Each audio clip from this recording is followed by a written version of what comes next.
2017 Power Rangers movie. Nobody saw it.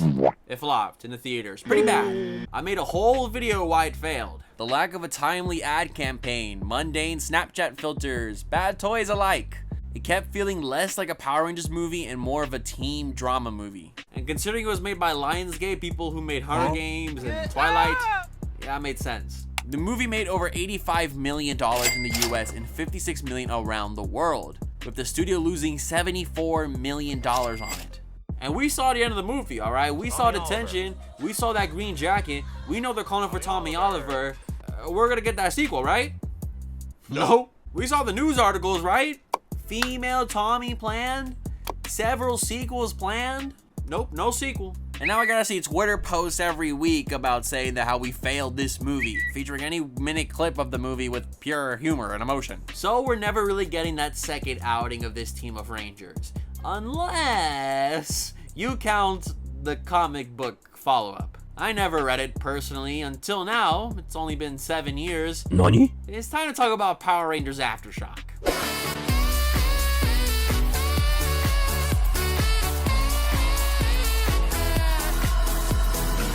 Hey, what's up everybody, it's Este here, and today we're talking about the Power Rangers movie sequel, comic. Power Rangers Aftershock was the follow-up to the 2017 film, having its events take place 1 week after the final battle in the movie, referred to as The Encounter.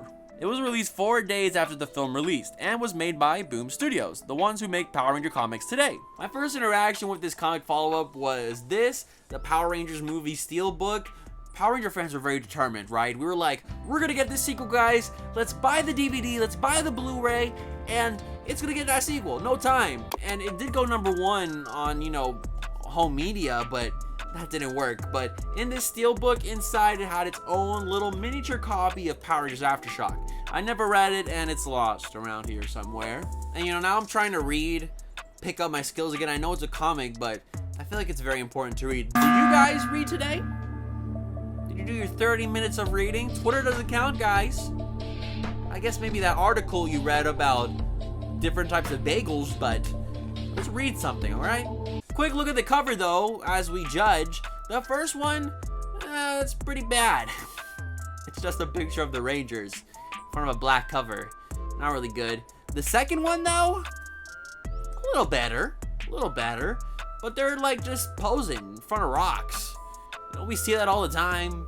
Spoilers, by the way, for the comic follow-up. It's been 7 years. You should have read it. Maybe go read it now and come back to this, but I'm gonna spoil everything. Not like there's much to spoil anyways. We see the chief of Angel Grove Police Department struggling with the damages at Angel Grove, because following the encounter with Rita Repulsa and Goldar, they had filled up the surrounding hotels and schools with Survivor, and they're not really getting much from FEMA or the US government. They even compared it to Hurricane Katrina, a real-life situation, and considering that comparison, this whole encounter sounded pretty bad. And you know what? Seeing this side of the Power Rangers and their battle was definitely very interesting. We don't really see that much, what happens after a battle. I remember we saw it in Super Mega Force. They had a whole episode dedicated to that. So I'm glad that in this follow-up, we see where Angel Grove is at as a city, because that Megazord battle, oof, that was nuts. But in this comic, we would see many trucks pull up, and the head of what we known as Samaritan Relief arrive, apparently to help the city of Angel Grove. But we quickly find out that something is shady happened, and she doesn't really have good intentions. They have a secret. Meanwhile, the Rangers are seen fighting some more putties. Apparently, after Goldar's defeat, the gold dust from its body settled back into the Earth's ground, managing to revive the putties the Rangers fought in the film. Only this time being more stronger than before. No Zeo, hold the Zeo. Zeo zero. Granted, why have putties still fight for Rita Repulsa?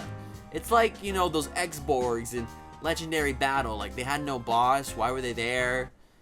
I'm talking too much about Super Mega Force. I just did a whole 30-minute video on Super Mega Force, so it's stuck in my head. I'm sorry. Then again, maybe Rita wanted to give a little present from the grave. I don't blame her. Shout out Rita. And the team is having a conversation while fighting, like all Power Rangers do, but they definitely got some pep in their step. They did just save the city and the world after all. What's a few extra putties along the way? Well, the Rangers are still teens at the end of the day, teen soldiers if anything, so they gotta learn not to work just with themselves and their growing bodies and, being a superhero. They gotta learn how to work together.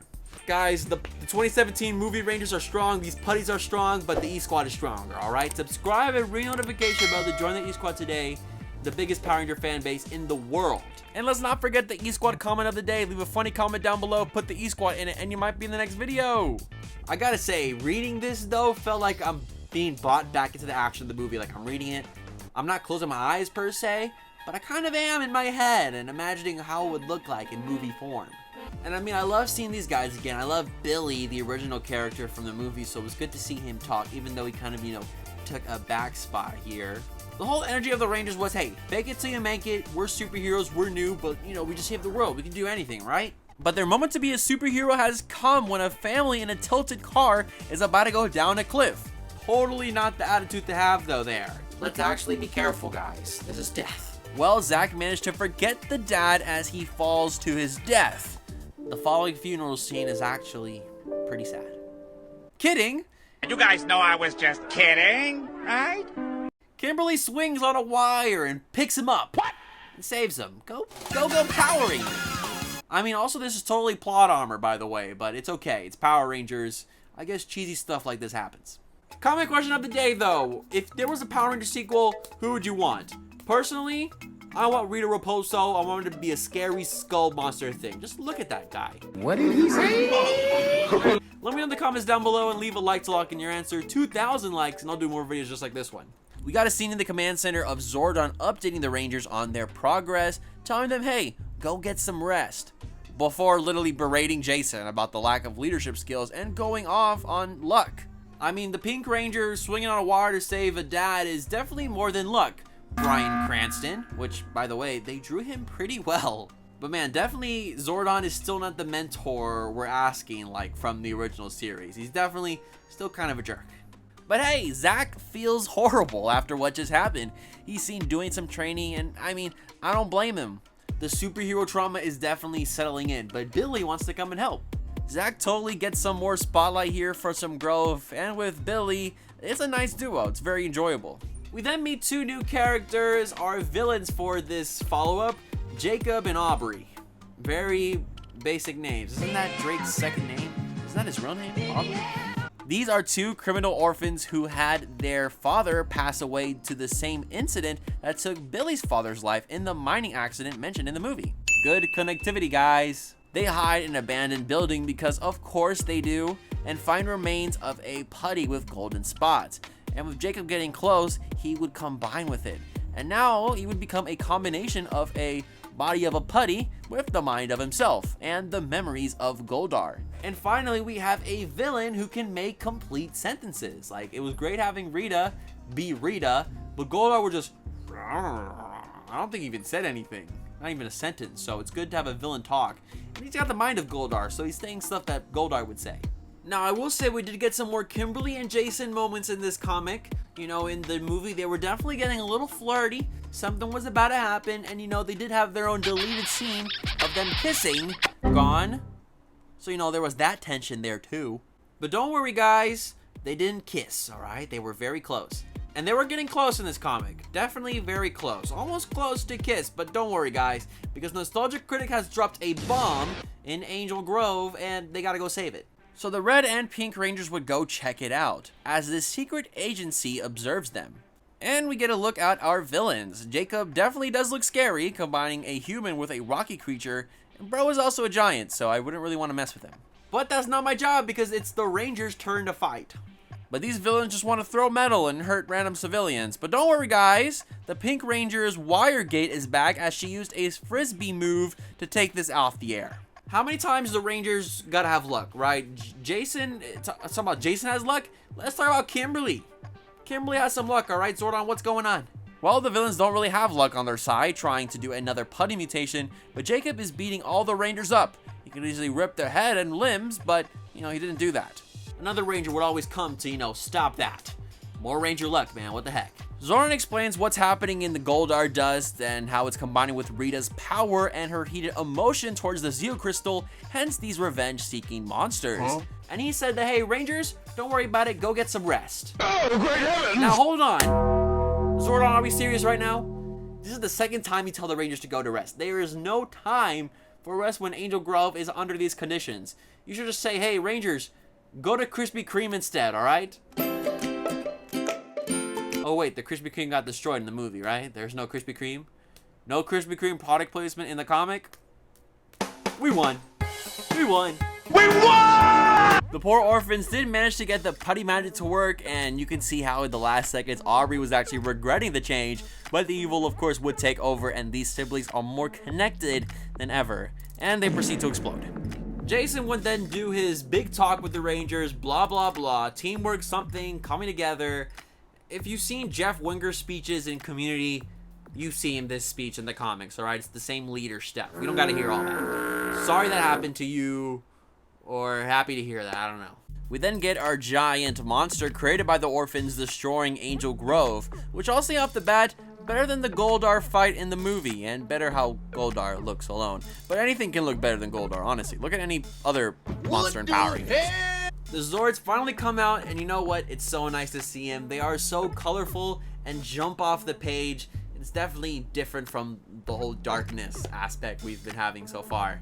They even did the whole no visor cockpit thing like you see in the movie. And to be honest, I think more Power Ranger shows should do that. You know, they do that in Ninja Storm. I think they did it in like the cockpit too, maybe once. They should do it more in the show. I think it's fine. The Zords do some solo fighting, but we all know how that goes. Pretty bad. We gotta go Megazord mode to do some damage, guys. And I still don't know how they combine like they did in the movie. They obviously don't know either, but they are here and take down the monster pretty easily. The orphans are alive though, surprisingly enough, but don't worry guys, the Rangers electrocuted them. I'm still confused on their explanation and all of that, but hey, good for them. You should have just done that in the first place and didn't have to go mega big mode. I don't know. Then they also like appear on the roof and do some posing while they explain to the police and, you know, the Samaritan relief what happened. And then the chief of police would tell the organization to get the hell out of my town. Wait. And yes, there's some bad words in this, guys. But of course the police flop because they say, hey, and take these villains with you too. Like they don't want to take, you know, responsibility of these villains and just give it to the organization that they know they don't have good intentions with. Kimberly and Trini share a scene together here where we get a speech about her family and being consistent with hammering and questioning them when you see someone doing wrong, pushing them until they're better. Which low-key is good advice because some people are ignorant and it's, you know, until a loved one really tells you that you're doing something wrong that, hey, you're doing something wrong. It's time to change, buddy. And hey, we got a go-go Power Rangers in the end, man. Great way to end the convo. Stop the cap. Zordon will give a speech to Jason for a job well done and having a continued effort to unite the Rangers, and saying that it'll take some patience and something less than perfect to get the job done is bound to happen. But Alpha says, hey, more putties are popping up. To be honest, guys, Alpha has not been funny in this comic. Bill Hader, where are you, man? The Rangers pull up and see a severed putty hand in a tube, that belonging to the organization Apex, who found it in their first battle with the orphans. And we have masked men pulling guns on the Rangers. These guns probably do something, I think. And one of them would ask a good question. Why don't they have guns? I guess this universe doesn't have a power blaster yet. And then again, Jason is the only one to have a weapon with a power sword. But then again, he gave it back at the end of the movie. So, is there a weapon out there for the Rangers to use, or are they just supposed to fight their way through everything? And we find out that this woman is called Melanie Shear, and she works for the organization as their head. And they don't like the Rangers fighting freely without government control. The Rangers say they don't work for them, but Apex is cool with that, just saying that to not overstep the line. And hey, keep in mind that they took, you know, Jacob and Aubrey and have them in their facility doing who knows what to them. It's something that we're gonna have to find out in the sequel. That never happened. And that's the end of the Power Rangers comic. Now overall, even though this is the only sequel that we're gonna get, it's a follow-up, not a sequel. It's just, you know, going back to certain things from the movie and connecting things to a new story.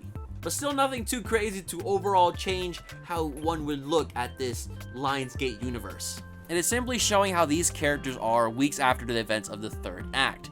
And if you like the film and want to see more of these characters, this is your only luck, as there's no waiting for a sequel here. No Tommy, no Zed, nothing really new to introduce, just, you know, I guess Apex. We'll never see him again. And Apex as an organization is definitely interesting, considering it's so mysterious and how it'll use Rangers and its villains against them.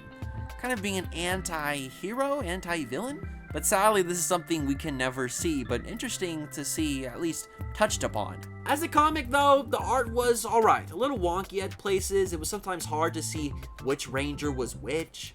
The best part were the Zords for me. They were just so colorful and bright, I loved it. But I will say the team at Boom Studios did a great job with the characterization of these people. It felt like it was like, just coming off the movie. So they definitely had their research or their, summary papers on how they're supposed to act. And even though the comic didn't really introduce anything new, it did expand at least some things. That being Trini and Zach, with Trini being the force who pushes Jason into becoming a better leader, while Zach connects with Billy as, instead of pretending to being superheroes, actually doing some good, and have the Rangers stop being lucky overall. Like, goodness gracious, how is that luck count, alright? We're at 5, 6, I didn't count actually. Can you guys count in the comments? Obviously, I would have loved some more overall growth of all of these guys, really. Billy is in the background for most of the time, even though he had some funny one-liners. Kimberly feels very stale, just being lucky, and Jason definitely does get a majority of the spotlight, maybe a little too much. But this is why we would need a sequel, not a random comic book. Like honestly, why can't Boom Studios just continue the stories of these characters? Lionsgate is still involved with Power Rangers today, working on the Legacy Wars and Battle for the Grid video games. And those games still get updates, but I guess nothing's happening. Well, that's it for the sequel comic. Thank you so much for watching this video. Don't forget to follow me on Twitter, I'm also on Instagram, Have a good morning, evening, afternoon, wherever you're at. And of course, as always, stay awesome, everybody.